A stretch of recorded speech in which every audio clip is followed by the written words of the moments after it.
Hi everyone, dear viewers. I am Anantaraju, Assistant Professor of Commerce, Government First Grade College for Women, Pavagada. First of all, I would like to welcome all of you to the DCE LMS portal.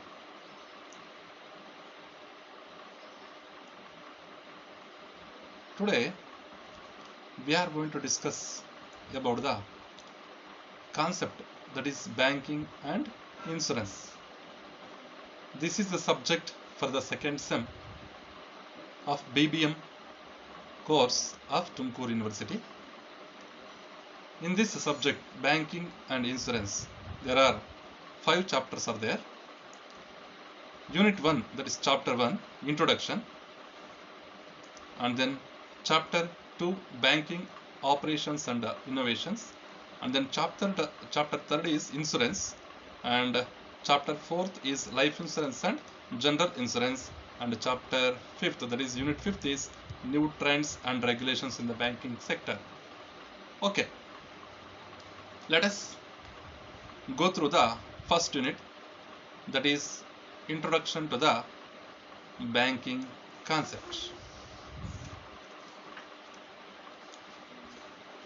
Finance is the lifeblood of business, commerce and industry. Nowadays, banking sector acts as the backbone of modern business. Finance ಅಂತಕ್ಕಂಥದ್ದು, ಹಣಕಾಸು ಅಂತಕ್ಕಂಥದ್ದು ಈ ವ್ಯವಹಾರ ಕ್ಷೇತ್ರದ, ಕೈಗಾರಿಕೆಯ ಮತ್ತು ವ್ಯಾಪಾರಿ ಕ್ಷೇತ್ರಕ್ಕೆ ತುಂಬ ಅವಶ್ಯಕವಾಗಿರತಕ್ಕಂಥದ್ದು. ಇದು ಜೀವರಕ್ತನೆ ಅಂತಲೇ ಹೇಳ್ಬೋದು. Without finance we can't do any activities of business, industry or commerce. Development of any country depends upon the banking system that exist in that country. ಯಾವುದೇ ಒಂದು ದೇಶದ ಆರ್ಥಿಕ ಅಭಿವೃದ್ಧಿಯನ್ನು ನಾವು ಆ ಕ್ಷೇತ್ರದಲ್ಲಿ ಆ ದೇಶದಲ್ಲಿರ್ತಕ್ಕಂತಹ ಒಂದು ಬ್ಯಾಂಕಿಂಗ್ ಕ್ಷೇತ್ರವನ್ನು ಅವಲಂಬಿಸಿರುತ್ತದೆ, ಯಾವುದೇ ಒಂದು ದೇಶದ ಆರ್ಥಿಕ ಅಭಿವೃದ್ಧಿ. ಆದ್ದರಿಂದ ಈ ವ್ಯವಹಾರ, ಕೈಗಾರಿಕೆ ಮತ್ತು ವಾಣಿಜ್ಯಕ್ಕೆ ಪೂರಕವಾಗಿರ್ತಕ್ಕಂತಹ ಸೇವೆಗಳು ಯಾವ್ಯಾವಪ್ಪ ಅಂತಂದರೆ ಬ್ಯಾಂಕಿಂಗ್ ಆ್ಯಂಡ್ ಇನ್ಶೂರೆನ್ಸ್ ಅಂತಲೇ ಹೇಳ್ಬೋದು. Insurance and also banking are the two essential services to the trade, commerce and industry. Banking provides the required finance to the business, that is to the industrialists, to the businessmen and also to the traders and the people who are engaged in the field of business. They get the loan, that is the required finance from the banks. At the same time, business faces risks, that is loss, that is ಒಂದು ನಷ್ಟವನ್ನು ಎದುರಿಸ್ತಕ್ಕಂಥ ಒಂದು ಸಂಭವನೀಯತೆ, incurring loss. Business has to face many unforeseen events, unexpected events. Due to that the businessmen may incur loss. So that banking provides the finance and insurance provides, that is security. Insurance provides a security to the business against the unforeseen and unexpected events ಅಂತ ಹೇಳ್ಬೋದು. On account of opening, that is growing demand for the banking sector and also for the insurance sector, many employment opportunities are created by these two sectors. Nowadays, the banking and the insurance sectors occupies a very important role. So many of the Indian universities, they introduce the subject, that is the concept of banking and insurance, in their curriculum. So our Tumkur University is also introduced these concepts in its curriculum. The understanding of banking and insurance is essential for every student, especially for those who are in commerce and business management. ಯಾರು ಈ ವಾಣಿಜ್ಯ ವಿದ್ಯಾರ್ಥಿಗಳಿದ್ದಾರೆ, ಪ್ರತಿಯೊಬ್ಬ ವಿದ್ಯಾರ್ಥಿನೂ ಸಮೇತ ಈ banking ಕ್ಷೇತ್ರದ ಪರಿಕಲ್ಪನೆಯನ್ನು, banking ಮತ್ತು ವಿಮೆ ಒಂದು ಪರಿಕಲ್ಪನೆಗಳ ಬಗ್ಗೆ ತಿಳಿದುಕೊಳ್ಬೇಕಾಗಿರ್ತಕ್ಕಂಥ ಅವಶ್ಯಕತೆ ಇದೆ. ಅದರಲ್ಲೂ ವಿಶೇಷವಾಗಿ ವ್ಯವಹಾರ ನಿರ್ವಹಣೆ ಮತ್ತು ವಾಣಿಜ್ಯ ಕ್ಷೇತ್ರದಲ್ಲಿರ್ತಕ್ಕಂಥ ವಾಣಿಜ್ಯವನ್ನು ಅಭ್ಯಾಸ ಮಾಡ್ತಕ್ಕಂತಹ ವಿದ್ಯಾರ್ಥಿಗಳು ಈ ಎರಡೂ ಪರಿಕಲ್ಪನೆಗಳನ್ನು ತಿಳಿದುಕೊಳ್ಬೇಕಾಗಿರ್ತಕ್ಕಂಥ ಅನಿವಾರ್ಯತೆ ತುಂಬ ಇದೆ ಅಂತಲೇ ಹೇಳ್ಬೋದು. Okay, let us know the meaning, definition and features of bank. In this session, first session. In this session, we are going to discuss about the meaning of bank, and then definition of bank, and then features of bank. Okay, first, know the meaning of bank. The term bank is either derived from the old Italian word banca or from a French word banque, that is banque. Both banca and banque, Italian word and French word, both mean a bench, table ಅಂತ ಕರಿತೀವಲ್ಲ, ಆ table ಅಂತ ಅರ್ಥ ಕೊಡ್ತಕ್ಕಂತಹ Italian ಅಥವಾ French ವರ್ಡ್ನಿಂದ ಈ bank ಅಂತಕ್ಕಂತಹ ಪದ ಉಗಮವಾಗಿದೆ ಅಂತ ಹೇಳಬಹುದು. ಹಾಗಾದ್ರೆ ಬೆಂಚ್ ಆರ್ ಮನಿ ಎಕ್ಸ್ಚೇಂಜ್ ಟೇಬಲ್ ಅಂತ ಕರಿತೀವಿ. ಈ ಬೆಂಚ್ ಅಥವಾ ಮನಿ ಎಕ್ಸ್ಚೇಂಜ್ ಟೇಬಲ್ ಇದು ಅರ್ಥ ಕೊಡ್ತಕ್ಕಂತಹ ಬ್ಯಾಂಕಾ ಅಥವಾ ಬ್ಯಾಂಕ್ವೇ ಅಂತಕ್ಕಂತಹ ಒಂದು ಪದಗಳಿಂದ ಬ್ಯಾಂಕ್ ಅಂತಕ್ಕಂತಹ ಪದ ಬಂದಿದೆ. ಇನ್ ಓಲ್ಡನ್ ಡೇಸ್ ಯುರೋಪಿಯನ್ ಮನಿ ಲೆಂಡರ್ಸ್ ಆರ್ ಮನಿ ಎಕ್ಸ್ಚೇಂಜರ್ಸ್, ಈ ಯುರೋಪಿನ ಒಂದು ಹಣದ ಲೇವಾದೇವಿದಾರರು ಅಥವಾ ಹಣವನ್ನು ವಿನಿಮಯ ಮಾಡ್ತಕ್ಕಂತಹ ವ್ಯಕ್ತಿಗಳು ಈ ಒಂದು ಟೇಬಲ್ಗಳನ್ನು ಉಪಯೋಗಿಸ್ತಾ ಇದ್ರು. ವೈ ಅಂದರೆ these tables were used to display the coins of different countries in big quantity. ವಿವಿಧ ದೇಶಗಳ ಒಂದು ನಾಣ್ಯಗಳನ್ನು ಪ್ರದರ್ಶನ ಮಾಡೋದಕ್ಕೋಸ್ಕರನೇ ಈ ಟೇಬಲ್ಗಳನ್ನು ಅವರು ಇಟ್ಕೊಂಡಿದ್ರು. ಏನಕ್ಕಪ್ಪ ಅಂದರೆ ಎಕ್ಸ್ಚೇಂಜ್ ಮಾಡೋದಕ್ಕೂ, ಒಂದು ದೇಶದ ನಾಣ್ಯಗಳನ್ನು ಇನ್ನೊಂದು ದೇಶದ ನಾಣ್ಯಗಳ ಒಂದಿಗೆ ವಿನಿಮಯ ಮಾಡ್ಕೊಳ್ತಕ್ಕಂತಹ ವ್ಯವಹಾರದಲ್ಲಿ ತೊಡಗಿರ್ತಕ್ಕಂತಹ ಯುರೋಪಿನ ಒಂದು ಮನಿ ಲೆಂಡರ್ಸು ಈ ಟೇಬಲ್ ಅನ್ನ, ಬೆಂಚ್ ಅನ್ನ ಉಪಯೋಗಿಸ್ತಿದ್ರು. ಆ ಬೆಂಚ್ನ ಅರ್ಥ ಏನಪ್ಪ ಅಂದ್ರೆ ಬ್ಯಾಂಕಾ ಅಂತ ಇಟಾಲಿಯನ್ ಇದರಲ್ಲಿ ಕರಿತಿದ್ರು, ಬ್ಯಾಂಕ್ವೇ ಅಂತ ಫ್ರೆಂಚ್ ಇದರಲ್ಲಿ ಕರಿತಿದ್ರು. ಆ ಒಂದು ಬೆಂಚ್ ಇದೆಯಲ್ಲ, ಆ ಒಂದು ವಸ್ತುವಿನ ಹೆಸರಿನಿಂದ ಬ್ಯಾಂಕ್ ಅಂತಕ್ಕಂಥ ಹೆಸರು ಬಂದಿದೆ ಅಂತ ಹೇಳ್ಬೋದು. On tables are the benches for the purpose of lending R exchanging, ಸಾಲ ಕೊಡ್ತಕ್ಕಂತಹ ಉದ್ದೇಶದಿಂದ ಅಥವಾ ಹಣಗಳನ್ನ, ಕಾಯಿನ್ಗಳನ್ನ, ವಿವಿಧ ದೇಶಗಳ ಕಾಯಿನ್ಸ್ ಅನ್ನ ವಿನಿಮಯ ಮಾಡ್ತಕ್ಕಂತಹ ಉದ್ದೇಶದಿಂದ ಇಟ್ಕೊಂಡಿರ್ತಕ್ಕಂತಹ ಹಣವನ್ನ ಆ ಟೇಬಲ್ನ ಮೇಲೆ ಇಟ್ಕೊಂಡು ಪ್ರದರ್ಶನ ಮಾಡ್ತಾ ಇದ್ರು. ಆ ಟೇಬಲ್ನಿಂದನೇ ಇವತ್ತಿನ ಪದವಾಗಿರ್ತಕ್ಕಂತಹ ಬ್ಯಾಂಕ್ ಅಂತಕ್ಕಂತಹ ಒಂದು ಪದ ಉಗಮವಾಗಿದೆ ಅಂತ ಹೇಳ್ಬೋದು. ಹಾಗಾದ್ರೆ ಬ್ಯಾಂಕ್ ಅಂದ್ರೆ ಏನು? Bank, meaning of bank. Bank is a financial institution. It is a financial institution which deals with deposits and advances and other related services ಅಂತ ಹೇಳ್ಬೋದು. ಬ್ಯಾಂಕ್ ಅಂತಕ್ಕಂಥದ್ದು ಒಂದು ಹಣಕಾಸಿನ ಸಂಸ್ಥೆ. ಬ್ಯಾಂಕ್ ಅಂತಕ್ಕಂಥದ್ದು it's A financial institution that deals with the deposits and advances. So ಠೇವಣಿಗಳು ಮತ್ತು ಮುಂಗಡಗಳ ಒಂದಿಗೆ ವ್ಯವಹರಿಸ್ತಕ್ಕಂತಹ ಒಂದು ಸಂಸ್ಥೆ, ಒಂದು ಹಣಕಾಸಿನ ಸಂಸ್ಥೆ.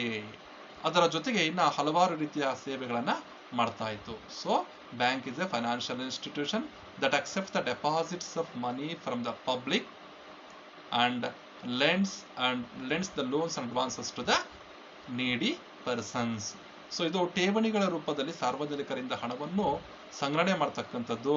ಅದರ ಜೊತೆಯಲ್ಲಿ ಸಾಲ ಮತ್ತು ಮುಂಗಡಗಳನ್ನ ಬೇಕಾಗಿರತಕ್ಕಂತಹ ವ್ಯಕ್ತಿಗಳಿಗೆ ಕೊಡ್ತಕ್ಕಂತಹ ಒಂದು ಹಣಕಾಸಿನ ಸಂಸ್ಥೆ ಅಂತ ಹೇಳ್ಬೋದು ಬ್ಯಾಂಕ್ ಅಂದ್ರೆ.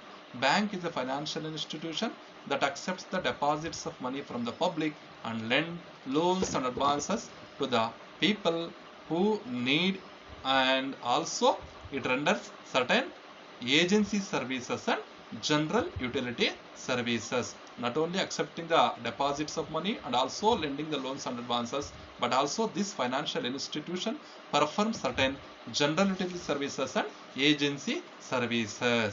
ಅಂದ್ರೆ ಕೆಲವು ದಲ್ಲಾಳಿ ಸೇವೆಗಳನ್ನ ಅಥವಾ ಪ್ರತಿನಿಧಿ ಸೇವೆಗಳನ್ನ ಮಾಡುತ್ತೆ ಈ ಹಣಕಾಸಿನ ಸಂಸ್ಥೆ. ಅದರ ಜೊತೆಗೆ ಸಾಮಾನ್ಯ ಉಪಯುಕ್ತತಾ ಸೇವೆಗಳನ್ನು ಸಮೇತ ಮಾಡುತ್ತೆ. ಕೆಲವೊಂದು ಸಾಮಾನ್ಯ ಉಪಯುಕ್ತತಾ ಒಂದು ಸೇವೆಗಳನ್ನ ಮಾಡುತ್ತೆ.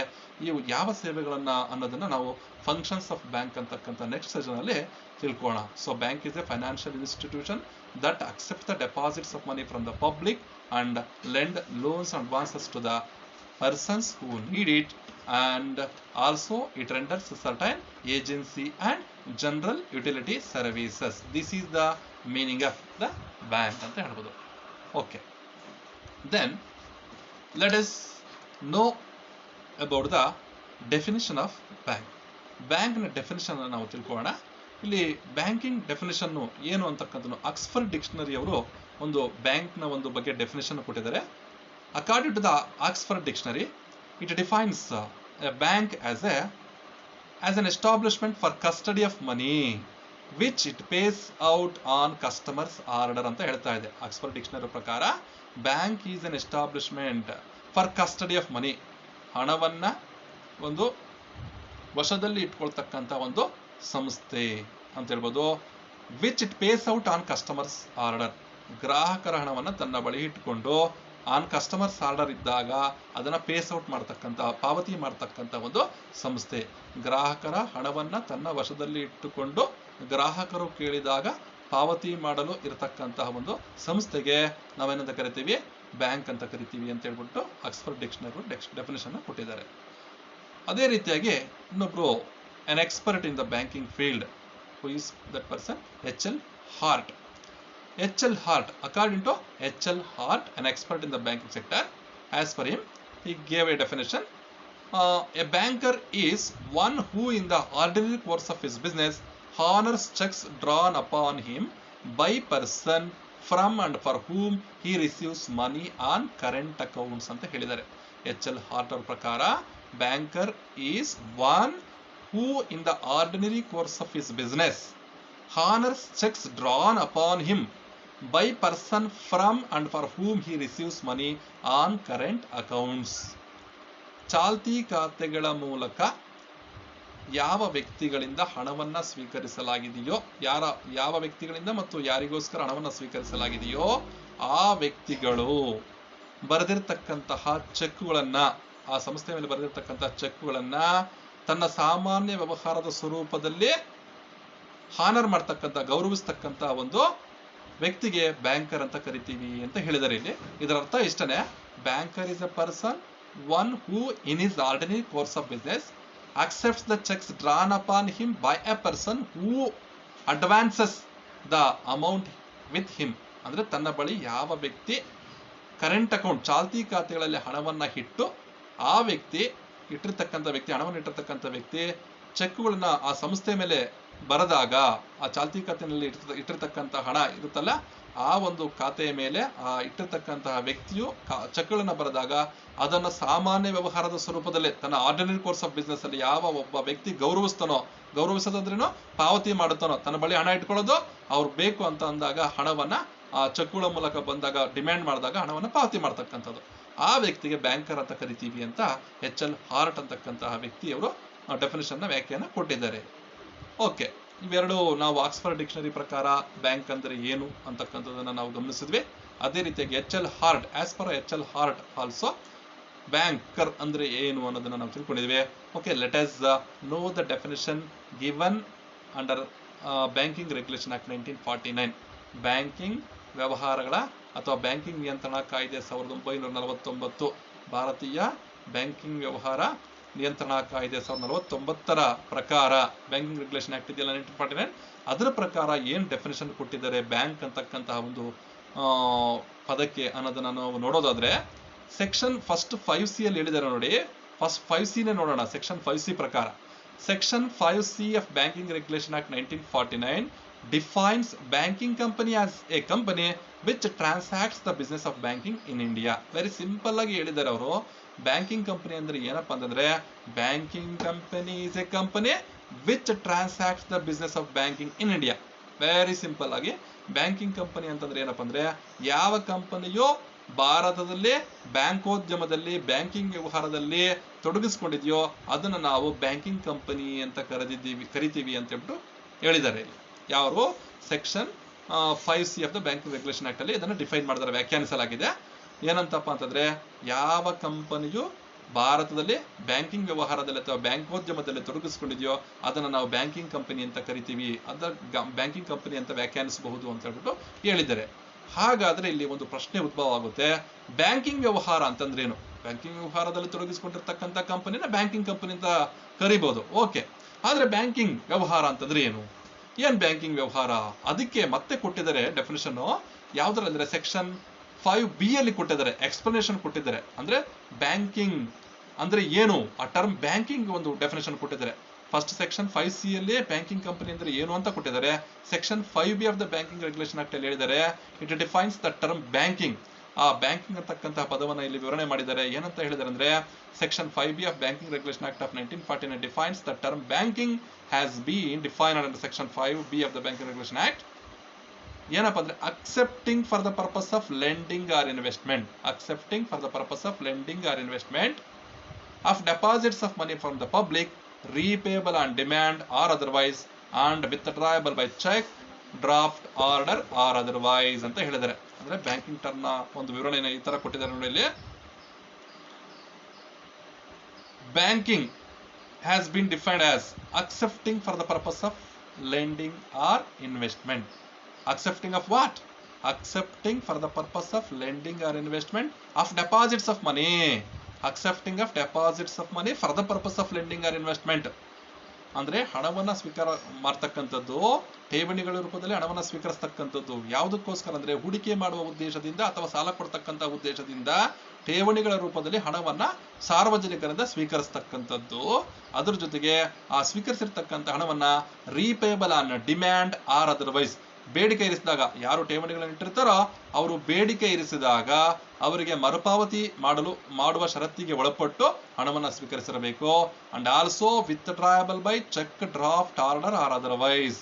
ಅಂದ್ರೆ ಠೇವಣಿ ಇಟ್ಟಿರ್ತಕ್ಕಂಥ ಹಣವನ್ನ ಚೆಕ್ಗಳ ಮೂಲಕ ಅಥವಾ ಹುಂಡಿಗಳ ಮೂಲಕ ಅಥವಾ ಆದೇಶಗಳ ಮೂಲಕ ಅಥವಾ ಮತ್ತಿನ್ಯಾವುದೇ ಒಂದು ಹಿಂಪಡೆಯತಕ್ಕಂತಹ ಸಾಧನಗಳ ಮೂಲಕ ಹಣವನ್ನ ಹಿಂಪಡೆಯುವ ಮತ್ತು ಅವರು ಬೇಡಿಕೆ ಇರಿಸಿದಾಗ ಹಣವನ್ನು ಪಾವತಿ ಮಾಡುವ ಷರತ್ತಿಗೆ ಒಳಪಟ್ಟು ಸಾರ್ವಜನಿಕರಿಂದ ಠೇವಣಿಗಳ ರೂಪದಲ್ಲಿ ಹಣವನ್ನ ಸ್ವೀಕರಿಸೋದು ಯಾವ ಉದ್ದೇಶಕ್ಕೋಸ್ಕರ ಅಂದ್ರೆ ಹೂಡಿಕೆ ಮಾಡುವ ಉದ್ದೇಶದಿಂದ ಅಥವಾ ಸಾಲ ಕೊಡ್ತಕ್ಕಂತಹ ಉದ್ದೇಶದಿಂದ ಈ ಒಂದು ವ್ಯವಹಾರವನ್ನ ಬ್ಯಾಂಕಿಂಗ್ ಅಂತ ಕರಿತೀವಿ ಅಂತ ಹೇಳಿದ್ದಾರೆ ಇಲ್ಲಿ. According to section 5B of the banking regulation act of 1949, it defines the term banking has been defined, that means as accepting for the purpose of lending or investment of deposits of money from the public, repayable on demand or otherwise and withdrawable by check, draft order or otherwise ಅಂತ ಹೇಳಿದ್ದಾರೆ. Okay, ಇಲ್ಲಿ banking company ಅನ್ನೋದಂದ್ರೆ ಏನು ಅಂದ್ರೆ section 5B. Banking ಅಂತಕ್ಕಂಥ ಟರ್ಮ್ಗೆ definition section 5B. Banking company ಅಂದ್ರೆ section 5C. Banking ಅಂತಕ್ಕಂಥ term section 5B ಆಯ್ತು. ಹಾಗಾದ್ರೆ ಇನ್ನ ಮುಂದುವರೆದು ಬ್ಯಾಂಕಿಂಗ್ ರೆಗ್ಯುಲೇಷನ್ ಆಕ್ಟ್ ಅಲ್ಲಿ ಇನ್ನ ಬಹಳಷ್ಟು ವಿವರಣೆಯನ್ನು ಎಕ್ಸ್ಪ್ಲನೇಷನ್ ಕೊಟ್ಟಿದ್ದಾರೆ, ಅದನ್ನು ನಾವು ಗಮನಿಸೋಣ.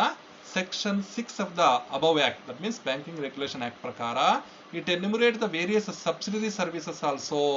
ಕೇವಲ ಠೇವಣಿಗಳನ್ನು ಸ್ವೀಕರಿಸುವುದು ಮತ್ತು ಸಾಲ ಮತ್ತು ಮುಂಗಡಗಳನ್ನು ಕೊಡೋದು ಒಂದೇ ಅಲ್ಲ, ಅದ್ರ ಜೊತೆಗೆ section 6 of the banking regulation act ಅಲ್ಲಿ ಕೆಲವು ಒಂದು ಸರ್ವಿಸಸ್ಗಳನ್ನ ಚಟುವಟಿಕೆಗಳನ್ನ ಲಿಸ್ಟ್ ಔಟ್ ಮಾಡಿದ್ದಾರೆ. ಬ್ಯಾಂಕಿಂಗ್ ಕಂಪನಿ ಯಾವ ಚಟುವಟಿಕೆಗಳನ್ನ ಮಾಡಬಹುದು ಅನ್ನೋದನ್ನ ಸೆಕ್ಷನ್ 6 ಅಲ್ಲಿ ಮಾಡಿದ್ದಾರೆ. It enumerates the various subsidiary services that may be undertaken by a banking company. ಒಂದು ಬ್ಯಾಂಕಿಂಗ್ ಕಂಪನಿ ಒಂದು ಕೈಗೊಳ್ಳಬಹುದಾದಂತಹ ಒಂದು ಚಟುವಟಿಕೆಗಳು, ಕಾರ್ಯಗಳು, ಒಂದು ಉಪಕಾರ್ಯಗಳು ಏನೇನು ಸಬ್ಸಿಡರಿ ಸರ್ವಿಸಸ್ ಏನೇನು ಮಾಡಬಹುದು ಅನ್ನೋದನ್ನ ಸೆಕ್ಷನ್ 6 ಅಲ್ಲಿ ಕೊಟ್ಟಿದ್ದಾರೆ, ಅವನ್ನು ಗಮನಿಸ್ಕೋಬೇಕು. ದೇ ಇನ್ಕ್ಲೂಡ್ ಏನೇನಪ್ಪ ಅಂದ್ರೆ collection of cheques, drafts, bills et cetera. ಅಂದ್ರೆ ಈ ಚೆಕ್ಗಳನ್ನ ವಸೂಲಿ ಮಾಡಿಕೊಡ್ತಕ್ಕಂಥದ್ದು, ಹುಂಡಿಗಳನ್ನ ವಸೂಲಾತಿ ಮಾಡಿಕೊಡ್ತಕ್ಕಂತಹ ಕಾರ್ಯ ಮತ್ತು ಹುಂಡಿಗಳು ಮತ್ತು ಬಿಲ್ಸ್, ವಿನಿಮಯ ಪತ್ರಗಳು, ಡಿಮ್ಯಾಂಡ್ ಡ್ರಾಫ್ಟ್ಸ್, ಡಿಡಿಗಳು, ಚೆಕ್ಗಳನ್ನ ವಸೂಲಿ ಮಾಡಿಕೊಡ್ತಕ್ಕಂತಹ ಕಾರ್ಯವೂ ಸಮೇತ ಬ್ಯಾಂಕಿನ ಒಂದು ಕಾರ್ಯ ಅಂತ ಹೇಳಿದ್ದಾರೆ. Remittance of funds, acceptance of valuables for safe custody. ಮತ್ತೆ ಈ ನಿಧಿಗಳನ್ನ ಒಂದು ಕಡೆಯಿಂದ ಇನ್ನೊಂದು ಕಡೆಗೆ ರೆಮಿಟ್ಯಾನ್ಸ್ ಮಾಡ್ತಕ್ಕಂಥದ್ದು, ಟ್ರಾನ್ಸ್ಫರ್ ಮಾಡ್ತಕ್ಕಂಥದ್ದು ಇದೊಂದು ಉಪಕಾರ್ಯಗಳಲ್ಲಿ ಸೇರಿದೆ. ಅದರ ಜೊತೆಗೆ collection of interest of and dividend from investments. ಮತ್ತೆ ತನ್ನ ಗ್ರಾಹಕರಿಗೋಸ್ಕರ ಹೂಡಿಕೆಗಳಲ್ಲಿ ಷೇರು ಮತ್ತು ಡಿಬೆಂಚರ್ಗಳು ಇತ್ಯಾದಿ ಹೂಡಿಕೆಗಳಲ್ಲಿ ತೊಡಗಿಸಿರ್ತಕ್ಕಂತಹ ಒಂದು ಅವುಗಳ ಮೇಲೆ ಬರ್ತಕ್ಕಂತಹ ಬಡ್ಡಿ ಮತ್ತು ಲಾಭಾಂಶವನ್ನು ವಸೂಲಿ ಮಾಡಿಕೊಳ್ತಕ್ಕಂತಹ ಕಾರ್ಯ. ಮತ್ತು acceptance of valuables for safe custody.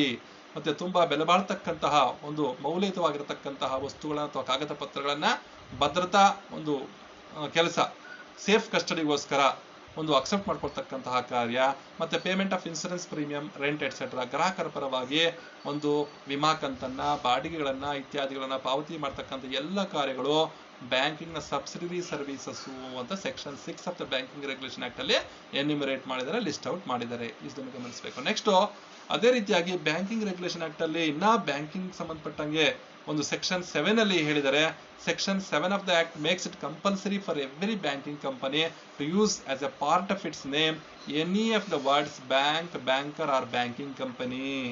ಇಲ್ಲಿ ಬ್ಯಾಂಕಿಂಗ್ ನಿಯಂತ್ರಣಾ ಕಾಯ್ದೆ 1949ರ ಒಂದು ವಿಧಿ 7ರ ಪ್ರಕಾರ ಒಂದು ಕಂಡೀಷನ್ ಇದೆ, ಅಲ್ಲ ಷರತ್ತಿದೆ. ಏನು ಬ್ಯಾಂಕ್ ಅಂತಕ್ಕಂಥದ್ದು ಅನಿಸ್ಕೋಬೇಕು ಅಂತಂದ್ರೆ ಬ್ಯಾಂಕಿಂಗ್ ಕಂಪನಿ ಅದರ ತನ್ನ ಹೆಸರಿನ ಒಂದು ಭಾಗವಾಗಿ ಕೆಲವು ಪದಗಳನ್ನ ಉಪಯೋಗಿಸಿರಲೇಬೇಕು, ಹೆಸರಿನಲ್ಲಿ ಸೇರಿರಬೇಕು ಅಂತ ಹೇಳ್ತಾ ಇದೆ. Its name, the bank's name should be included the words ಯಾವ್ಯಾವುದಪ್ಪ ಅಂದ್ರೆ ಬ್ಯಾಂಕ್ ಅಂತಕ್ಕಂಥ ಪದವನ್ನ ಬಳಸಿರಬೇಕು, ಬ್ಯಾಂಕರ್ ಅಂತಕ್ಕಂಥ ಪದವನ್ನಾದರೂ ಬಳಸಿರಬೇಕು. ಬ್ಯಾಂಕು, ಬ್ಯಾಂಕರ್ ಅಥವಾ ಬ್ಯಾಂಕಿಂಗ್ ಕಂಪನಿ ಅಂತ ಅದರ ಹೆಸರಿನೊಂದಿಗೆ ಸೇರಿರಬೇಕು. ಈ 3 ಪದಗಳು ಬಳಸಿಲ್ಲ ಅಂತಂದ್ರೆ ಬ್ಯಾಂಕ್ ಅನ್ನೋದಕ್ಕೆ ಅನಿಸ್ಕೊಳ್ಳೋದಿಲ್ಲ ಅಂತ ಸೆಕ್ಷನ್ 7 ಅಲ್ಲಿ ಬ್ಯಾಂಕಿಂಗ್ ರೆಗ್ಯುಲೇಷನ್ ಆಕ್ಟ್ ಅಲ್ಲಿ ಹೇಳಿದ್ದಾರೆ. ಅದೇ ರೀತಿಯಾಗಿ ಇನ್ನೊಂದು ಸೆಕ್ಷನ್ ಇದೆ ಬ್ಯಾಂಕಿಂಗ್ ರೆಗ್ಯುಲೇಷನ್ ಆಕ್ಟ್ 1949 ಪ್ರಕಾರ. ಬ್ಯಾಂಕ್ ಅಂತಕ್ಕಂಥ ಒಂದು ಪದವನ್ನ ವಿಶ್ಲೇಷಣೆ ಮಾಡಿರ್ತಕ್ಕಂಥ ಇದರಲ್ಲಿ ನಾವು ಸೆಕ್ಷನ್ 8 ಆಫ್ ದ ಆಕ್ಟ್ ಏನ್ ಹೇಳಿದ್ದಾರೆ ಅಂದ್ರೆ, section 8 of the act prohibits a banking company from engaging directly or indirectly in trading activities. ಅಂದ್ರೆ ವ್ಯಾಪಾರಿ ಚಟುವಟಿಕೆಗಳಲ್ಲಿ ತೊಡಗಿಸ್ಕೋಬಾರದು ಅಂತ ಹೇಳಿದರೆ. Section 8 of the banking regulation act ಪ್ರಕಾರ it prohibits a banking company from engaging directly or indirectly, ಪ್ರತ್ಯಕ್ಷವಾಗಿ ಪರೋಕ್ಷವಾಗಿ ಈ ವ್ಯಾಪಾರಿ ಚಟುವಟಿಕೆಗಳಲ್ಲಿ ಬ್ಯಾಂಕಿಂಗ್ ಕಂಪನಿ ತೊಡಗಿಸಿಕೊಂಡಿರಬಾರದು. ಅದೇನಿದ್ರು ಬ್ಯಾಂಕಿಂಗ್ ವ್ಯವಹಾರವನ್ನ ತನ್ನ ಮೂಲ ವ್ಯವಹಾರವಾಗಿ ನಿರ್ವಹಿಸ್ತಾ ಇರಬೇಕು. ಇಷ್ಟೆಲ್ಲಾ ಸೆಕ್ಷನ್ಗಳನ್ನ ಸೆಕ್ಷನ್ 5C, ಸೆಕ್ಷನ್ 5B ಪ್ರಕಾರ, ಸೆಕ್ಷನ್ 6 ಅಲ್ಲಿ, ಸೆಕ್ಷನ್ 7 ಮತ್ತು ಸೆಕ್ಷನ್ 8 ಈ ಬ್ಯಾಂಕ್ ಅಂದ್ರೆ ಏನು ಅಂತಕ್ಕಂಥ ಎಲ್ಲಾ ಸೆಕ್ಷನ್ಗಳು ಸೇರಿ ನಮಗೆ ಒಂದು ಅರ್ಥವನ್ನ ಕೊಡ್ತಾ ಇದ್ದೇವೆ. ಬ್ಯಾಂಕ್ ಅಂದ್ರೆ ಏನು ಅನ್ನೋದು ನಮಗೆ ಆಗ್ತಾ ಇದೆ. So from these sections we know the concept of bank ಅಂತಾನೆ ಹೇಳ್ಬೋದು. Okay, let us know the features of bank to sum up. ಇನ್ನ ಹೇಳ್ಬೇಕಂತಂದ್ರೆ ಇನ್ನ ಒಂದು ಸ್ವಲ್ಪ ಎಕ್ಸ್ಪ್ಲನೇಷನ್ ಇದೆ ಇಲ್ಲಿ. Thus the above definition of banking company, the definition of banking company given under section 5C, 5B and also under section 7, 8 and also 6 ಏನ್ ಹೇಳ್ತಾ ಇದೆ ಟು ಸಮ್ ಅಪ್, ಏನ್ ನಾವು ಕನ್ಕ್ಲೂಷನ್ ಬರ್ಬೋದಂದ್ರೆ, the banking company clearly defines the role or functions of a banker. ಬ್ಯಾಂಕರ್ನ ಕಾರ್ಯಗಳು ಹೇಗಿರಬೇಕು, ಅವನ ಚಟುವಟಿಕೆಗಳು ಹೇಗಿರಬೇಕು ಅನ್ನೋದನ್ನ ಇವೆಲ್ಲ ವಿವರಿಸ್ತಾ ಇದ್ದೇವೆ. Thus the principal functions of a banker are, ಅವರ ಒಂದು ಕಾರ್ಯಗಳು, ಮೂಲಭೂತ ಕಾರ್ಯಗಳು ಅಥವಾ ಮುಖ್ಯ ಕಾರ್ಯಗಳು ಏನಿರಬೇಕು ಒಬ್ಬ ಬ್ಯಾಂಕರ್ ಅಥವಾ ಬ್ಯಾಂಕಿಂಗ್ ಕಂಪನಿ ಅಂದ್ರೆ, accepting deposits, lending, loans and advances, ಠೇವಣಿಗಳನ್ನ ಸ್ವೀಕರಿಸತಕ್ಕಂಥದ್ದು, ಸಾಲ ಮತ್ತು ಮುಂಗಡಗಳನ್ನು ಕೊಡ್ತಕ್ಕಂಥದ್ದು ಇವು ಪ್ರಾಥಮಿಕ ಕಾರ್ಯಗಳು, ಮೂಲ ಕಾರ್ಯಗಳು ಅಂತಾನೆ ಹೇಳ್ಬೋದು. ಇನ್ನೊಂದು ಎಕ್ಸ್ಪ್ಲನೇಷನ್ ಕೊಡ್ತಾ ಇದ್ದಾರೆ ಇಲ್ಲಿ. Example, thus money lender is not considered as banker as mere lending does not constitute banking business.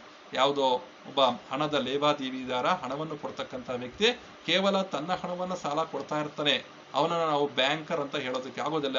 ಯಾಕಂದ್ರೆ ಅವನು ಬೇರೊಬ್ಬರಿಂದ ಠೇವಣಿಗಳನ್ನ ಸ್ವೀಕರಿಸೋದಿಲ್ಲ. ಇವನು ಠೇವಣಿಗಳನ್ನ ಸ್ವೀಕರಿಸಬೇಕು, ಸಾಲವನ್ನು ಕೊಡಬೇಕು. So bank is an institution which borrows money by accepting deposits from the public for the purpose of lending to those who are in need of money. ಠೇವಣಿಗಳನ್ನ ಸ್ವೀಕರಿಸಬೇಕು, ಸಾಲವನ್ನು ಕೊಡಬೇಕು. ಆದ್ರೆ RBI ಬ್ಯಾಂಕ್ ಅಂತ ಅನ್ಸ್ಕೋಬೇಕಂದ್ರೆ RBI ಇಂದ ಲೈಸೆನ್ಸ್ ತಗೊಂಡಿರ್ಲೇಬೇಕು, ಅದನ್ನು ನಾವು ಗಮನಿಸಬೇಕು. ಓಕೆ, ನೆಕ್ಸ್ಟ್ ಇನ್ನೊಂದು ಎಕ್ಸ್ಪ್ರೆಷನ್ ನೋಡೋಣ. A company which is engaged in the manufacture of goods or carries on a business. ಯಾವುದೋ ಒಂದು ಕಂಪನಿ ಒಂದು ಉತ್ಪಾದನಾ ಕಾರ್ಯದಲ್ಲಿ ತೊಡಗಿಸಿರ್ತಕ್ಕಂತಹ ಅಥವಾ ಒಂದು ವ್ಯಾಪಾರ ಕ್ಷೇತ್ರದಲ್ಲಿ ತೊಡಗಿಸಿರ್ತಕ್ಕಂಥ ಒಂದು ಕಂಪನಿ ಏನ್ ಮಾಡ್ತಾ ಇದೆ ಅಂದ್ರೆ, that accept the deposits of money from the public merely for the purpose of financing its business is considered as a bank. It will not be considered as a bank. ಒಂದು company ಸಾರ್ವಜನಿಕರಿಂದ ಠೇವಣಿಗಳನ್ನ ತನ್ನ ವ್ಯವಹಾರದಲ್ಲಿ ತೊಡಗಿಸ್ಕೊಳ್ತಕ್ಕಂಥ ಉದ್ದೇಶದಿಂದ ಠೇವಣಿಗಳನ್ನು ಸ್ವೀಕರಿಸ್ತಾ ಇದೆ ಅಷ್ಟೇ. ಸಾಲ ಕೊಡ್ತಕ್ಕಂಥ ಉದ್ದೇಶದಿಂದ ತಗೊಂತಾ ಇಲ್ಲ. ವ್ಯವಹಾರದಲ್ಲಿ ತೊಡಗಿಸ್ಕೊಳ್ತಕ್ಕಂಥ ಉದ್ದೇಶದಿಂದ ಸ್ವೀಕರಿಸಿದ್ರೆ ಅದನ್ನ ನಾವು ಆ ಕಂಪನಿ ನಾವು ಬ್ಯಾಂಕಿಂಗ್ ಕಂಪನಿ ಅಂತ ಕರೆಯೋದಿಲ್ಲ. ಇಷ್ಟನ್ನ ಎಕ್ಸ್ಪ್ಲನೇಷನ್ಸ್ ಕೊಡ್ಬೋದು. Next let us discuss about the futures of ಅಥವಾ characteristics of a bank. Characteristic futures of a bank ಅಂತ ಹೇಳ್ಬೋದು. ಓಕೆ, ಈ ಬ್ಯಾಂಕ್ ನ ಲಕ್ಷಣಗಳು ಏನೇನು ಅನ್ನೋದನ್ನ ನಾವು 1 by 1 ನೋಡೋಣ. Number 1, dealing in money. Bank ಅಂತಕ್ಕಂಥದ್ದು ಹಣದಲ್ಲಿ ವ್ಯವಹರಿಸ್ತದೆ. Dealing in money. Bank is a financial institution which deals with others money. Bank ಅಂತಕ್ಕಂಥ ಒಂದು ಹಣಕಾಸಿನ ಸಂಸ್ಥೆ, ಬೇರೊಬ್ಬರ ಹಣದಲ್ಲಿ ವ್ಯವಹಾರ ಮಾಡತಕ್ಕಂಥ ಒಂದು ಸಂಸ್ಥೆ, ಹಣಕಾಸಿನ ಸಂಸ್ಥೆ ಅಂತ ಹೇಳ್ಬೋದು. Dealing in others money, is a financial institution which deals with money, others money, that is money given by depositors. ಠೇವಣಿದಾರರಿಂದ ಸ್ವೀಕರಿಸಿರ್ತಕ್ಕಂಥ ಹಣದಲ್ಲಿ ವ್ಯವಹಾರ ಮಾಡ್ತಕ್ಕಂಥ ಒಂದು ಕಂಪನಿ ಅಂತ ಹೇಳ್ಬೋದು. Okay, the second characteristic feature of bank is individual firm or company. A bank may be a person, firm or a company. Bank ಅಂತಕ್ಕಂಥದ್ದು ಒಂದು ವ್ಯಕ್ತಿ ಆಗಿರ್ಬೋದು, ಅಥವಾ ಒಂದು ಪಾಲುದಾರಿಕ ಸಂಸ್ಥೆ ಆಗಿರ್ಬೋದು, ಅಥವಾ ಒಂದು ಸಂಯುಕ್ತ ಬಂಡವಾಳ ಸಂಸ್ಥೆ ಆಗಿರ್ಬೋದು. It may be a person, or it may be a firm, or it may be a company ಅಂತ ಹೇಳ್ಬೋದು. A banking company means a company which is in the business of banking. Third characteristic feature is acceptance of deposit. A bank accepts money from the public in the form of deposits which are usually repayable on demand or after the expiry of a fixed period. It gives a safety to the deposits of its customers. It also acts as a custodian of funds of its customers. ಮೂರನೇ ಲಕ್ಷಣ ಏನಪ್ಪ ಅಂದ್ರೆ acceptance of deposits. ಈಗಾಗಲೇ ನಾವು ತಿಳ್ಕೊಂಡಿದ್ದೀವಿ. A bank accepts money from the public in the form of deposit. ಸಾರ್ವಜನಿಕರಿಂದ ಠೇವಣಿಗಳ ರೂಪದಲ್ಲಿ ಹಣವನ್ನು ಸ್ವೀಕರಿಸುತ್ತೆ. Which are usually repayable on demand. So ಸಾಮಾನ್ಯವಾಗಿ ಸ್ವೀಕರಿಸಿರ್ತಕ್ಕಂಥ ಠೇವಣಿಗಳನ್ನ ಅವರು ಬೇಡಿಕೆರಿಸಿದಾಗ ಮರುಪಾವತಿ ಮಾಡಬೇಕಾದ್ರೆ, or after the expiry of a fixed period. Fixed deposit ಆದ್ರೆ ಒಂದು ನಿಗದಿತ ಅವಧಿ, ಒಂದು ಫಿಕ್ಸ್ಡ್ ಪೀರಿಯಡ್, ಸ್ಥಿರ ಅವಧಿ ಮುಗಿದ ಮೇಲೆ ಅದನ್ನು ವಾಪಸ್ ಕೊಡಬೇಕಾಗುತ್ತೆ. It gives safety to the deposits of its customers. It also acts as a custodian of funds of its customers. ಸಾರ್ವಜನಿಕರ ಹಣಕ್ಕೆ ಒಂದು ಕಸ್ಟಡಿಯನ್ ಆಗಿ ಇದು ಕಾರ್ಯನಿರ್ವಹಿಸುತ್ತೆ, ಮತ್ತು ಸಾರ್ವಜನಿಕರ ಹಣಕ್ಕೆ, ಫಂಡ್ಸ್ಗೆ, ಈ ಠೇವಣಿದಾರ ಹಣಕ್ಕೆ ಇದು ಏನ್ ಮಾಡ್ತಾ ಇದ್ರೆ ಸೇಫ್ಟಿ, ರಕ್ಷಣೆಯನ್ನ ಕೊಟ್ಟಿರುತ್ತೆ. ಇದೊಂದು third characteristic feature. The fourth characteristic feature of bank is giving advances. Okay, accepting of deposits ಒಂದು ಮೂಲ ಕಾರ್ಯ, giving advance also one more basic function. A bank lends out money in the form of loans to those who require it for different purposes. ವಿವಿಧ ಕಾರಣಗಳಿಂದ ಬೇಕಾಗಿರ್ತಕ್ಕಂಥ ವ್ಯಕ್ತಿಗಳಿಗೆ, ಹಣವನ್ನು ಬೇಕಾಗಿರ್ತಕ್ಕಂಥ ವ್ಯಕ್ತಿಗಳಿಗೆ ಸಾಲ ಅಥವಾ ಮುಂಗಡಗಳ ರೂಪದಲ್ಲಿ ಹಣವನ್ನು ಕೊಡ್ತಕ್ಕಂಥದ್ದು ಇದು ಒಂದು ಕ್ಯಾರೆಕ್ಟರಿಸ್ಟಿಕ್ ಫೀಚರ್ ಅಂತ ಹೇಳ್ಬೋದು. Next characteristic feature is payment and withdrawal. A bank provides easy payment and withdrawal facility to its customers in the form of checks and drafts.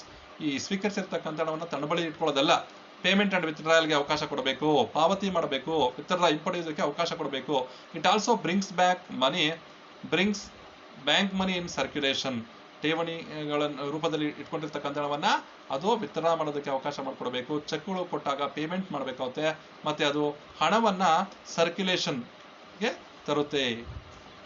ಅಂದ್ರೆ ಅದು ಬ್ಯಾಂಕ್ ನೋಟ್ಸ್ ಗಳನ್ನ ಇಶ್ಯೂ ಮಾಡಿರುತ್ತೆ, ಒಂದು ಹಣದ ಪ್ರಸರಣ, ಕ್ರೆಡಿಟ್ ಅನ್ನ ಕೊಡುತ್ತೆ ಅಂತ ಹೇಳ್ಬೋದು. ಇದ್ರ ಫಂಕ್ಷನ್ಸ್ ಅನ್ನ ಡಿಸ್ಕಸ್ ಮಾಡ್ತಕ್ಕಂಥ ನೆಕ್ಸ್ಟ್ ಸೆಷನ್ ನಾವು ಡೀಟೇಲ್ ಆಗಿ ತಿಳ್ಕೊಳ್ಳೋಣ. Next, this money is in the form of cheques, drafts etcetera ಅಂತಾನೆ ಹೇಳ್ಬೋದು. Next, agency and utility services. ಇದು ಕೆಲವು ದಳ್ಳಾಳಿ ಕಾರ್ಯಗಳನ್ನ ಮಾಡ್ತಕ್ಕಂಥದ್ದು ಇದರ ಇನ್ನೊಂದು ಲಕ್ಷಣ, ಮತ್ತೆ ಸಾಮಾನ್ಯ ಉಪಯುಕ್ತತಾ ಸೇವೆಗಳನ್ನು ಮಾಡ್ತಕ್ಕಂಥದ್ದು ಇದರ ಇನ್ನೊಂದು ಲಕ್ಷಣ ಅಂತ ಹೇಳ್ಬೋದು. So a bank provides various banking facilities to its customers. They include general utility services and agency services. ಅಂದ್ರೆ ದಳ್ಳಾಳಿ ಕಾರ್ಯಗಳು ಮತ್ತು ಪ್ರಾತಿನಿಧಿಕ ಕಾರ್ಯಗಳು ಅಂತ ಕರಿತೀವಿ. ಇನ್ನೊಂದು ಸಾಮಾನ್ಯ ಉಪಯುಕ್ತತಾ ಕಾರ್ಯಗಳು ಅಂತ ಹೇಳ್ತೀವಿ. ಏಜೆನ್ಸಿ ಸರ್ವಿಸಸ್ ಅಂದ್ರೆ ದಳ್ಳಾಳಿ ಕಾರ್ಯಗಳು ಅಥವಾ ಪ್ರಾತಿನಿಧಿಕ ಕಾರ್ಯಗಳು. ಇವನ್ನ ಕೇವಲ the bank provides these agency services only to its customers. ತನ್ನ ಗ್ರಾಹಕರಿಗೆ ಮಾತ್ರ, ಅಂದ್ರೆ ಗ್ರಾಹಕ ಮಾಲೀಕನಾಗಿ ಬ್ಯಾಂಕರ್ ಏಜೆಂಟ್ ಆಗಿ ಕಾರ್ಯನಿರ್ವಹಿಸುತ್ತೆ. ಅಂತಹ ಸೇವೆಗಳನ್ನು ನಾವು ಏಜೆನ್ಸಿ ಸರ್ವಿಸಸ್ ಅಂತ ಕರಿತೀವಿ. Whereas in case of general utility services, ಇದು ಕಸ್ಟಮರ್ಸ್ ಅಲ್ಲದೆ ಇರತಕ್ಕಂತಹ ವ್ಯಕ್ತಿಗಳಿಗೂ, ಗ್ರಾಹಕರಲ್ಲದೆ ಇರತಕ್ಕಂತಹ ವ್ಯಕ್ತಿಗಳಿಗೂ, ಸಾಮಾನ್ಯ ಸಾರ್ವಜನಿಕರಿಗೂ ಸಮೇತ ಸೇವೆಗಳನ್ನು ಸಲ್ಲಿಸುತ್ತೆ. ಅದನ್ನ ಜನರಲ್ ಯುಟಿಲಿಟಿ ಸರ್ವಿಸಸ್ ಅಂತ ಕರಿತೀವಿ. ಸೊ ಈ ಎರಡೂ ಸರ್ವಿಸಸ್ಗಳು ಸಮೇತ ಕೊಡ್ತಕ್ಕಂಥದ್ದು ಬ್ಯಾಂಕ್ನ ಒಂದು ಲಕ್ಷಣ ಅಂತಾನೆ ಹೇಳ್ಬೋದು, agency and general utility services ಅಂತ ಹೇಳ್ಬೋದು. And then one more characteristic feature of bank is profit and service orientation. ಯಾವುದೇ ಒಂದು ಬ್ಯಾಂಕು ಫ್ರೀ ಆಫ್ ಕಾಸ್ಟ್ ಯಾವುದೇ ರೀತಿಯಾಗಿರ್ತಕ್ಕಂಥ ಸೇವೆಯನ್ನು ಕೊಡೋದಿಲ್ಲ ಅಂದ್ರೆ ತನ್ನ ವ್ಯವಹಾರಿಕ ಚಟುವಟಿಕೆಗಳನ್ನ ಸುಮ್ಮನೆ ನಿರ್ವಹಿಸೋದಿಲ್ಲ. ಏನಪ್ಪ ಅಂದ್ರೆ bank is a profit seeking institution. ಲಾಭವನ್ನು ಗಳಿಸ್ತಕ್ಕಂಥದ್ದು ಇದರ ಒಂದು ಉದ್ದೇಶ ಆಗಿರುತ್ತೆ. Having service oriented approach. ಸೇವೆಯನ್ನ ಸಲ್ಲಿಸುವುದರ ಮೂಲಕ, ಸೇವೆಯನ್ನ ನೀಡುವುದರ ಮೂಲಕ ಲಾಭವನ್ನು ಗಳಿಸ್ತಕ್ಕಂಥದ್ದು ಬ್ಯಾಂಕ್ ಸಂಸ್ಥೆಯ ಒಂದು ಉದ್ದೇಶ ಆಗಿರುತ್ತೆ ಅಂತ ಹೇಳ್ಬೋದು. Next characteristic feature of bank is ever increasing functions. Banking is an evolutionary concept. There is continuous expansion and diversification as regards the functions, services and activities of a bank. In recent days, that is due to the modernization, globalization, liberalization, privatization, the functions or the services rendered by the bank has been growing enormously. ಬಹಳಷ್ಟು ಜಾಸ್ತಿ ಆಗ್ತಾ ಇದಾವೆ functions. There is a continuous expansion diversification. ಈ bank ಸಲ್ಲಿಸ್ತಕ್ಕಂಥ ಸೇವೆಗಳು ತುಂಬಾ ವಿಸ್ತರಣೆ ಆಗ್ತಾ ಇದಾವೆ ಮತ್ತು ವೈವಿಧ್ಯಮಯವಾಗಿರ್ತಕ್ಕಂಥದ್ದು ಆಗಿದೆ. ಅನೇಕ ಕಾರ್ಯಗಳನ್ನ ಬ್ಯಾಂಕ್ಗಳು ಸಲ್ಲಿಸ್ತಾ ಇದಾವೆ ಇವತ್ತಿನ ದಿನದಲ್ಲಿ. ಆದ್ರಿಂದ ಎವರ್ ಇನ್ಕ್ರೀಸಿಂಗ್ ಫಂಕ್ಷನ್ಸ್, ಕಾರ್ಯಗಳು ಬ್ಯಾಂಕಿಂಗ್ ಸೇವೆ ಅಥವಾ ಬ್ಯಾಂಕಿಂಗ್ ಕಂಪನಿ ಸಲ್ಲಿಸ್ತಕ್ಕಂತಹ ಸೇವೆಗಳು ತುಂಬಾ ಇನ್ಕ್ರೀಸ್ ಆಗ್ತಾನೆ ಇದಾವೆ, ಹೆಚ್ಚಾಗ್ತಾನೆ ಇದಾವೆ. ಇನ್ನೊಂದು characteristic feature. Next one is connecting link ಅಂತ ಹೇಳ್ತಾ ಇದೀವಿ. Bank acts as a connecting link between borrowers and lenders of money. Banks collect money from those who have surplus money and give the same to those who are in need of money. ಇದು connecting link, ಒಂದು bridge ತರ ಕೆಲಸ ಮಾಡ್ತಾ ಇದೆ. ಏನಪ್ಪಾ ಅಂತಂದ್ರೆ connecting link between borrowers and lenders. So ಸಾಲಗಾರರು ಮತ್ತು ಸಾಲಿಗರು, ಅಂದ್ರೆ ಸಾಲವನ್ನು ತೆಗೆದುಕೊಳ್ತಕ್ಕಂತಹ ವ್ಯಕ್ತಿಗಳು ಮತ್ತು ಡೆಪಾಸಿಟರ್, ಸಾಲವನ್ನ ಕೊಟ್ಟಿರ್ತಕ್ಕಂಥ ಡೆಪಾಸಿಟರ್ಸ್ ಇಸ್ ನಥಿಂಗ್ ಬಟ್ ಬ್ಯಾಂಕ್ಗೆ ಯಾರು ಡೆಪಾಸಿಟ್ ಮಾಡಿರ್ತಾರೋ ಅವರನ್ನ ಸಾಲಿಗರು ಅಂತ ಕರಿತೀವಿ. ಯಾರು ಸಾಲ ಕೊಟ್ಟಿರ್ತಕ್ಕಂಥವ್ರು, ಆ ಬಾರೋವರ್ಸು ಮತ್ತೆ ಲೆಂಡರ್ಸ್ ಇರ್ತಾರಲ್ಲ ಅವರ ಮಧ್ಯೆ ಇರತಕ್ಕಂತಹ ಒಂದು ಕೊಂಡಿಯಾಗಿ ಬ್ಯಾಂಕಿಂಗ್ ಕಾರ್ಯನಿರ್ವಹಿಸ್ತಾ ಇದೆ. Banks collect the money from those who have surplus money. So ಯಾರು ಹೆಚ್ಚುವರಿಯಾಗಿ ಹಣವನ್ನ ಹೊಂದಿರ್ತಾರೆಯೋ ಅವರಿಂದ ಹಣವನ್ನ ಸಂಗ್ರಹಣೆ ಮಾಡುತ್ತೆ. And also it gives the same to those who are in need of money. ಯಾರಿಗೆ ಹಣದ ಅವಶ್ಯಕತೆ ಇದೆಯೋ ಅಂತವರಿಗೆ ಸಾಲ ಮತ್ತು ಮುಂಗಡಗಳ ರೂಪದಲ್ಲಿ ಹಣವನ್ನ ಒದಗಿಸ್ಕೊಡುತ್ತೆ. ಇವರಿಬ್ಬರ ಮಧ್ಯೆ ಒಂದು ಕನೆಕ್ಟಿಂಗ್ ಲಿಂಕ್ ಆಗಿ ಬ್ಯಾಂಕ್ ಕಾರ್ಯನಿರ್ವಹಿಸುತ್ತೆ ಅಂತ ಹೇಳ್ಬೋದು. And then banking business. A bank's main activity should be to do its business of banking. That means bank ಅಂತ ಅನ್ಸ್ಕೋಬೇಕಂದ್ರೆ ಅದರ ಮುಖ್ಯ ವ್ಯವಹಾರ ಬ್ಯಾಂಕಿಂಗ್ ವ್ಯವಹಾರ ಮಾಡ್ತಕ್ಕಂಥದ್ದು ಇರ್ಬೋದು. Which should not be subsidiary to any other business. ಅಂದ್ರೆ ನಾವು ಯಾವುದೋ ಒಂದು ಬ್ಯಾಂಕ್ ವ್ಯವಹಾರವನ್ನು ಮಾಡ್ಕೊಂತ ಬ್ಯಾಂಕಿಂಗ್ ವ್ಯವಹಾರನ ಉಪಕಾರ್ಯವಾಗಿ ಮಾಡಿದ್ರೆ ಅದು ಬ್ಯಾಂಕಿಂಗ್ ಕಂಪನಿ ಅಂತ ಅನ್ಸ್ಕೊಳ್ಳೋದಿಲ್ಲ. So banking should be its main business than its subsidiary business. ಅಂದ್ರೆ ಬ್ಯಾಂಕಿಂಗ್ ಒಂದು ಅಂತ ಮಾಡ್ತಕ್ಕಂಥದ್ದು ಬ್ಯಾಂಕಿಂಗ್ ಕಂಪನಿಯ ಒಂದು ಬ್ಯಾಂಕಿಂಗ್ ಚಟುವಟಿಕೆಗಳು ಅದರ ಮುಖ್ಯ ಉದ್ದೇಶ ಮುಖ್ಯ ಕಾರ್ಯಗಳಲ್ಲಿ ಆಗಿರಬೇಕು. Its main business or main activity should be to do business of banking which should not be subsidiary to any other business. ಯಾವುದೇ ಒಂದು ಬೇರೆ ವ್ಯವಹಾರಕ್ಕೆ ಉಪಕಾರವಾಗಿ ನಾವು ಬ್ಯಾಂಕಿಂಗ್ ಕಾರ್ಯವನ್ನು ಮಾಡಬಾರದು ಅಂತ ಹೇಳ್ತಾ ಇದ್ದಾರೆ. ಇನ್ನೊಂದು name identity. A bank should always add the word bank to its name to enable people to know that it is a bank and that it is dealing in money. ಈಗಾಗಲೇ ನಾವು ತಿಳ್ಕೊಂಡಿದ್ದೀವಲ್ಲ ಒಂದು ಸೆಕ್ಷನ್ ಅಲ್ಲಿ, bank, banker ಅಥವಾ banking company ಅಂತಕ್ಕಂಥ ಯಾವ್ದಾದ್ರು 3 ಪದಗಳಲ್ಲಿ ಒಂದು ಪದವನ್ನ ತನ್ನ ಹೆಸರಿನ ಜೊತೆ ಬ್ಯಾಂಕಿಂಗ್ ಕಂಪನಿಯು ಉಪಯೋಗಿಸ್ಕೋಬೇಕು, ತನ್ನ ಹೆಸರಿನ ಜೊತೆ ಸೇರಿಸ್ಕೊಂಡಿರಬೇಕು. ಅವಾಗ ಮಾತ್ರ ಅದು ಬ್ಯಾಂಕಿಂಗ್ ಕಂಪನಿ ಅಂತ ಅನ್ನುತ್ತೇವೆ. ಸೊ ಇವೆಷ್ಟೆಲ್ಲ ಕ್ಯಾರೆಕ್ಟರಿಸ್ಟಿಕ್ ಫೀಚರ್ಸ್ ಆಫ್ ಬ್ಯಾಂಕ್ ಅಂತ ಹೇಳಬಹುದು. So with this we completed the first session. Okay, we wind up this session and let us meet in the next session with another concept. Okay, bye.